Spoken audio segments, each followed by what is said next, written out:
नमस्कार, मी सौ चैताली विशाल रोकडे प्रथमच यूट्यूब चॅनलवर माझा पहिला व्हिडिओ अपलोड करते आहे. आत्ता नुकताच आपण स्वातंत्र्य दिन सेलिब्रेट केला 15 ऑगस्टला. त्या दिवशी ना घरात बसलेले असताना मला एक विचार आला, देश तर स्वतंत्र झाला, पण देशातला प्रत्येक व्यक्ती स्वतंत्र आहे का? व्यक्तिगत अर्थाने तो स्वतंत्र आहे का? मला उत्तर दिलं माझ्या मनाने, अजिबात नाही. म्हणजे ॲक्च्युली स्वातंत्र्याचा अर्थच काय आहे हो? तर स्वातंत्र्याचा माझ्या मते तरी अर्थ आहे की आपलं आयुष्य उपभोगताना दुसऱ्यांच्याही अस्तित्वाचा सन्मान करणं म्हणजे स्वातंत्र्य.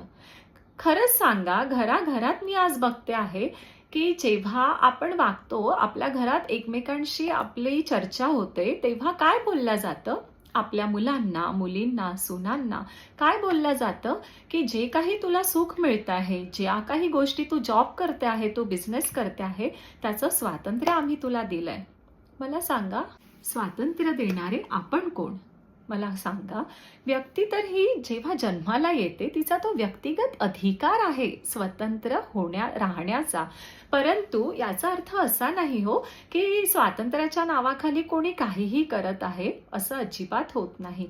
मला एक एक्झाम्पल देते. मला शांत बसून कॉफी प्यायला आवडतं आणि एखाद तास मला शांत बसायला आवडतं, परंतु घरात दुसऱ्या कोण्या व्यक्तीने हीच गोष्ट केली, कॉफी पीत 1 तास तिने घालवला की लगेच माझ्या मनाची कालवाकालव होते. काम कधी करणार?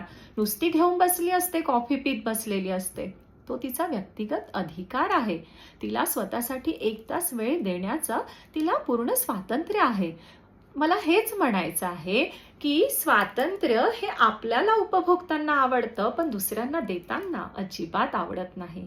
मला आज हा माझा पहिला व्हिडिओ आहे. कदाचित मी कुठे शब्दांमध्ये चुकलेली असेलही, पण माझ्या भावना मी इथे व्यक्त करून जाते. माझ्या भावनांना फक्त समजून घ्या की स्वतः उपभोगताना जी गोष्ट आपल्याला फार आवडते ती दुसऱ्यांनी केली की आपल्याला ती खटकते, असं होऊ नये हो. कारण थोडीशी माणुसकी आपणही जपावी ना.